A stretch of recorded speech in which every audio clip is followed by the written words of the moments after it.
Probably got most people here. Time to get started. If you want to, there's certainly, as there's those room closer to the front. If you'd like to move up, it's certainly we'd like to have you a little closer. One on the binders, that's actually for the Dave White. He was speaking as the third.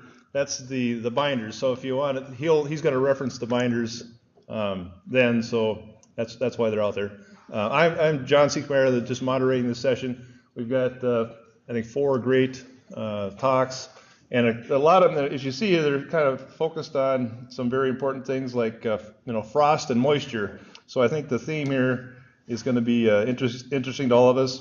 I'll try to keep us on track regards to time. Pretty simple, half hour each. We'll try to be done sort of with 5 minutes to spare for questions. And I think the speakers probably are all, if you just want to raise your hand, it's a small group. We can hit most of the simple questions along the way. Keep it pretty informal. So let's launch into the first one. We got frost depth protection research by Bora Cetin. He's a professor at Iowa State University, and he'll be leading us off. So thanks a lot for being here. Thank you, John. Thank you, everybody, again. And thanks again, John and NRRA for giving us the opportunity to disseminate some of the results. The data, the results that I will show here actually collected last 10-15 years from MINRA test facility on the use of natural aggregates, recycled concrete aggregate, recycled asphalt pavement, and blend of recycled concrete aggregate with virgin aggregates, and used as a pavement foundation based system. So I work on, Towns Riddle was in charge of these projects at the time, so by collaborating with him, we kind of put these results together. And Ali Suleyman Abegi also helped us out with the falling weight deflectometer analysis, so they are the other 2 authors on this presentation. So this is an outline of our presentation. First, we will talk about again what are the typical problems currently exist with use of virgin aggregates, and objectives and materials methods that we used, and results. So I will talk about the laboratory test results, freezing point depression and freezing temperature determinations that we conducted, that we determined in the laboratory sample, and using that freezing temperatures data, we calculated the frost depth and freezing temperatures of the pavement foundation systems, and did some resonant modulus test data on these materials, and then look into the freezing and thawing cycle prediction and impact of freezing and thawing on the falling weight deflectometer test results, elastic modulus test results. And so what are the typical problems? These frost heaving and potholes type of problems actually happens, like Dr. White mentioned in the morning, is due to the inadequate properties of the pavement foundation system, subgrades or base layers. So these are some of the pictures how heaving and potholes occurring on the pavement surfaces. And alligator cracking, I know alligator cracking also related to the asphalt pavements too, but inadequate pavement foundation layers without adequate properties also contributes to this fact a lot. And rotting especially is very important. Failure, the total rotting, not AC rotting, asphalt concrete rotting, but total rotting of the pavement system is a big issue that is caused by the inadequate pavement foundation system designs. And another thing, actually most important, probably Texas doesn't have this problem, they have other sort of problems, but freezing and thawing cycles, this is kind of the map that shows the 6 climatic regions in the United States. These maps kind of developed for pavement designs. And Minnesota, Missouri, actually, except California, all NRRA DOT agencies are in Zone 3 and Zone 2 partially, which are the worst conditions that you would like to have for pavement systems. I always tell this to my undergrad and graduate students, Iowa or Midwest are great for farming, but for building roads is the worst conditions that you can ever have.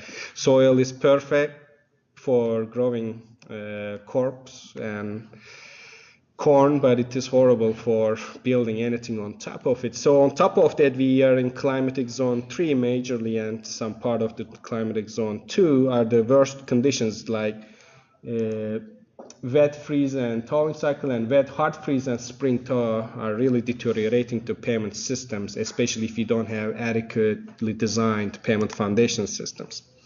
So objectives of this study, these basically, we try to implement recycled concrete aggregate, recycled asphalt pavement, and blend of recycled concrete aggregate and virgin aggregates as a base layer. And the test sections were built by Minrad back in the years.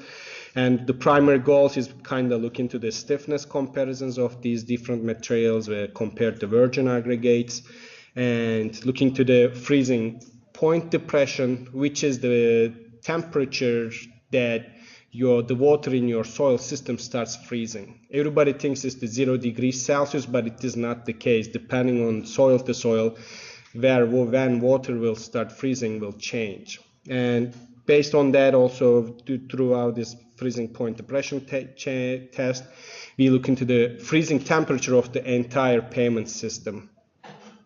And then based on this data, we kind of predict the freeze-thaw cycles happening in the field and the prediction of frost depth and how the elastic modulus of these materials changes. And like I said, we used three different materials were used on this study. Recycled concrete aggregate, I'll say it as RCA. Natural aggregate, which was a class 5 aggregate, it is classified as class 5 by Minnesota Department of Transportation, and recycled asphalt pavement. And we mixed recycled concrete aggregate with natural aggregate 50% by weight each. So these are the summary of the test sections that are built in Minrad. So all thickness of these base layers were 12 inches, and 100% recycled PCC, 50% recycled PCC with class 5 aggregate, and 100% rep and 100% class 5 aggregate as a control section. So these our research was focused on these pavement foundation base layers, and all subgrade soil subbases were having the identical characteristics, so we don't vary any of these when we are doing the analysis on these performance of these base sections. So these are the gradations of each of these blend and 3 of the aggregate materials that we use.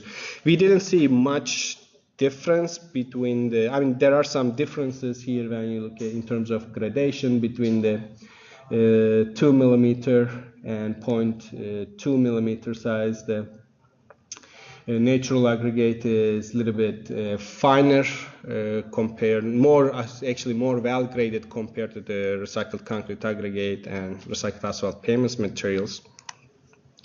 And this table kind of shows the physical characteristics of these 3 different materials and RCA blend. And one thing that is interesting here, while the wrap asphalt content of the wrap, it was 7.1%, which is in the acceptable range. The RCA mortar content was basically cement content was 55%. So there are a lot of cement particles in that recycled concrete aggregate. I don't know if some of you were in the talk yesterday. These cement particles, this mortar content in RCA, when it counter with a water from the rainfalls or snow melting or from the suction from the groundwater table, may rehydrate and may likely to increase the strength, but also may cause some drainage problems. And first, what we want to do, we wanted to determine the freezing depression points and freezing temperature of the sample. So we prepared our specimens in 60 millimeter in diameter, and then we prepare them at 4 different layers and put the thermocouples at the center. I didn't make that animation, but at the both edges, to the right edges and left edges, and start freezing the test samples until we reach to a point where the temperature starts decreasing spontaneously. I have some graphs that I will show, and where your temperature starts decreasing spontaneously, that's your freezing point depression temperature. That is the point that your water actually starts freezing in your system. However, it doesn't necessarily mean that entire specimen will freeze. So you may want to lower your entire specimen will freeze at lower freezing temperatures. Then what we do, we determine that freezing temperature and apply different freezing and thawing cycle numbers to see how it impacts the elastic modulus and resonant modulus of the specimens in the lab. So we use a typical resonant modulus is testing in accordance to AASHTO T307. It's a coarse grain material. We compact our specimen in 6 inches and 12 inches in height, and compacted them in 8 equal layers, 20 layers per 20 blows per layer. And I will talk about resonant modulus test results. The other test methodology that we collected, thanks to MINRAD, they conducted following with DEFLECTOMETER test to measure the elastic modulus of each test sections over the years. And then, in addition to the laboratory testing, MINRAD also install thermocouples and moisture sensors at different depths in these test sections. So by using the data from these thermocouples and the laboratory freezing point depression test results, we were able to determine the number of freezing and thaw cycles within the pavement foundation systems and the frost depth, how deep the frost really goes into the pavement systems by using this thermocouple data. So the results, when we talk about the freezing point depression test, we run these tests for recycled concrete aggregate, natural aggregate, and recycled asphalt pavements. And as I mentioned, where we see a spontaneous change in the drop in the temperature, that point is called as freezing point depression. And it varied from soil to soil. And if you look at it, the RCA, the recycled materials, the freezing point depression value for recycled materials were -10. While it was -2 or 4 for natural aggregates. So this graph kind of shows that the water in our recycled materials tends to freeze at lower temperatures, tends to start freezing at lower temperatures than the natural materials. And then we wanted to determine what is the freezing temperature, which indicates that when your entire specimen freezes. So we keep lowering the temperature, and around for both virgin aggregate and recycled materials, -12, -14 degrees of Celsius were the temperature that your entire pavement foundation system frozen. So from the results, what we determined, the freezing point depression, again the degree where your material starts, at which the water starts freezing in your material. It was -5.2 degrees of Celsius for natural aggregate, while it was around 10 degrees of Celsius for recycled materials. But freezing temperatures, when it comes to the freezing temperatures where the entire layer of your soil freezes, it is -12 degrees of Celsius. And we conducted laboratory resonant modulus test and without freezing and thawing, and these are the results. As you can see, the natural aggregate resulted in the lowest stiffness value, summer resonant modulus value, while RCA showed the highest resonant modulus value, then REP, and RCA natural aggregate blend stiffness was between natural aggregate and RCA modulus. And for REP resonant modulus here, I would like to point it out that these tests are conducted at ambient temperature. So depending on the temperature that you have, this rep resonant modulus value, some resonant modulus value may change. And then in the laboratory resonant modulus test, we also expose the specimens to freezing and thawing cycles. And the y-axis is kind of showing the ratio of the final resonant modulus test results after freezing and thawing cycle to the initial resonant modulus values of each specimen. So as you can see, while we see a consistent decrease with freezing and thawing cycle in natural aggregate, we see an initial decrease after 5 freezing and thaw cycle with RCA and rep samples, and then rep doesn't lose significant amount of stiffness anymore, while RCA starts, if you expose RCA to higher freezing and thawing cycles, its stiffness keeps increasing. The reason for that, like I said, the mortar content of recycled concrete aggregate is 55%, so it is a cement content. When you freeze your specimen and thaw it, the moisture content in your RCA materials increases, and it probably rehydrates these cement particles or hydrates some of the unhydrated cement particles left over and starts creating silica hydration gel and improve the stiffness of the specimen. On the other hand, now for the field test results, these are the thermocouples results, temperature results obtained from the mineral test facilities on those 4 test sections that we built.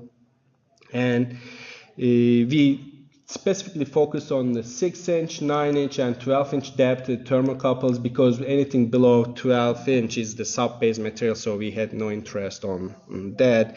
And what we see, mostly the 6 and 9 inches were the depths that we see some frost, but 12 inches the frost didn't go that deep for this data.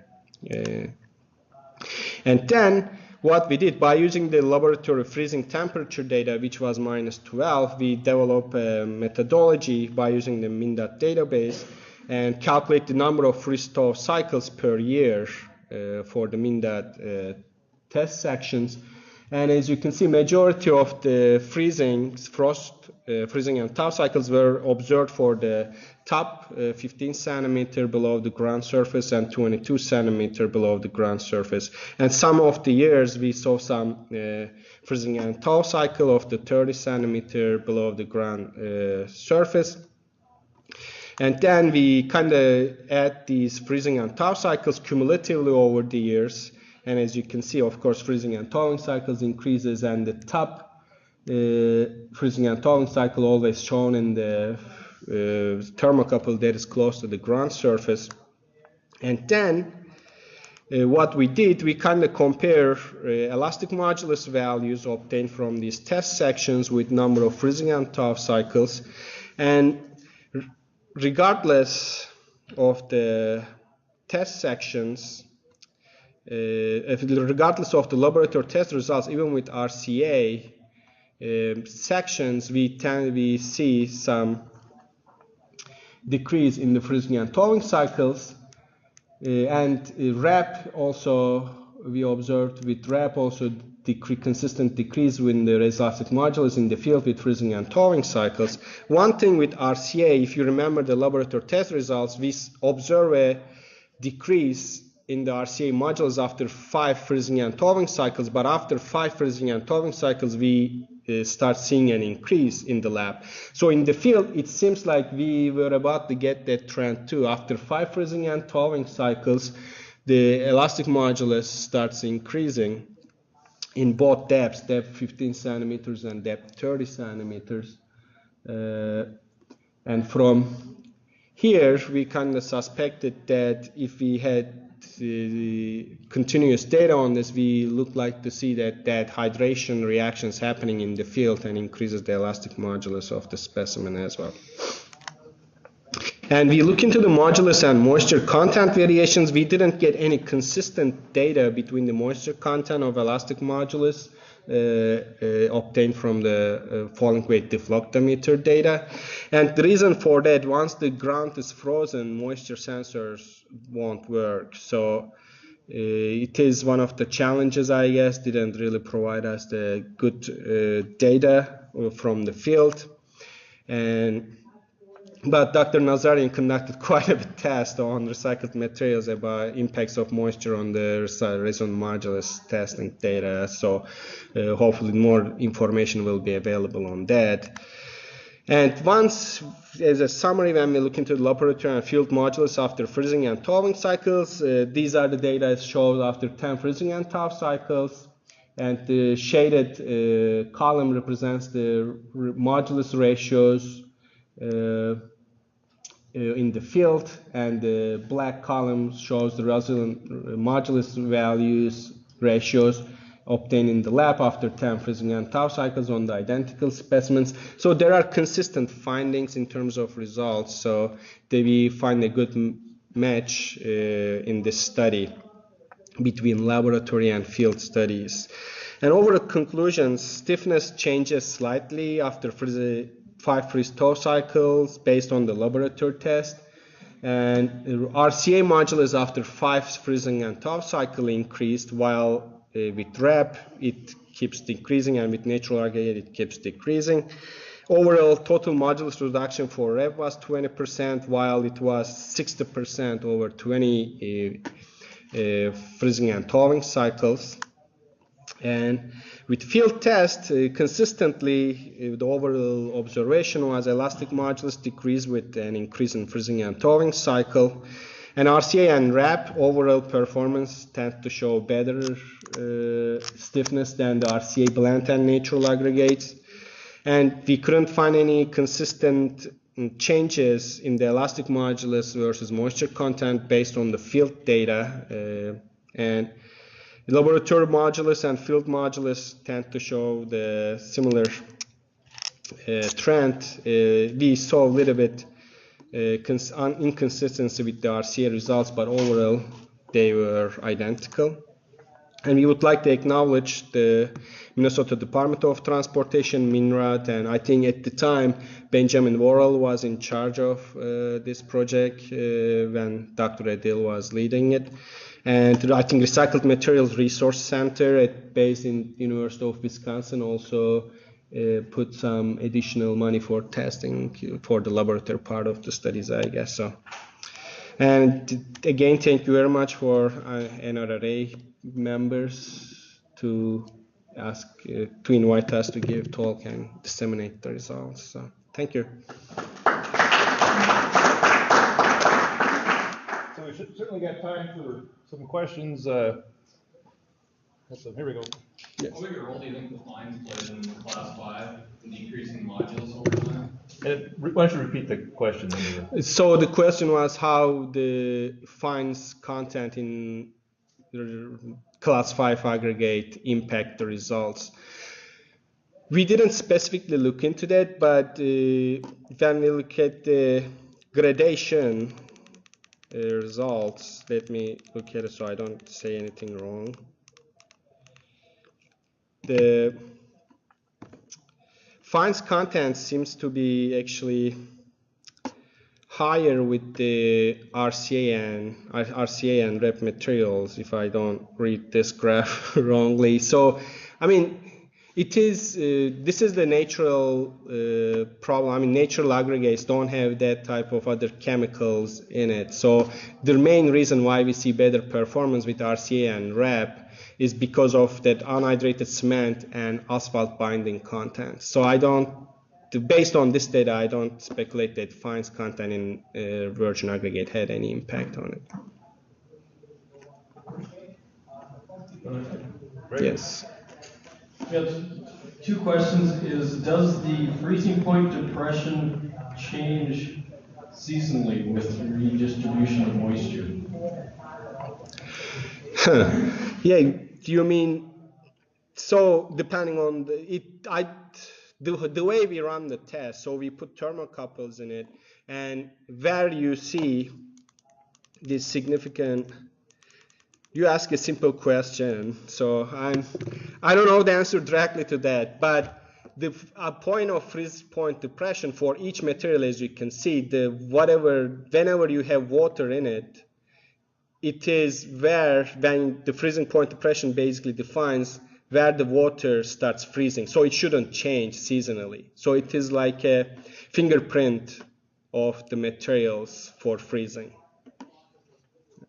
And my second question, or maybe it's more of a comment. You made a comment that you can't use moisture content sensors for once the soil is frozen, and I disagree with that. You can measure the soil dielectric. As the dielectric changes, it's only going to measure what the unfrozen portion of the water in the soil, because many years of work with TDR sensors, and I mean, you can see the percentage of water that's in that soil that's frozen, and it changes over time. But it's not going to match your thermocouples. There'll be a delay in that. The thermocouples will be isothermal, and your percentage of water will be changing as the freezing front passes. I agree, maybe I shouldn't say you can't, but the sensors, I mean, we still collect the data there, but TDR probes or TDR, I understand your point, like there are still unfrozen water around that ice formed there. I totally agree, but the sensors installed weren't designed to measure that. I think I should put it in that way. I should put it that way. Thank you very much for the comment. You can, and it's a big research area, it's true, but the sensors that were installed, we weren't able to get that unfrozen water content specifically. Good point, though. Thank you for the correction. No more questions? Okay, good. Thanks.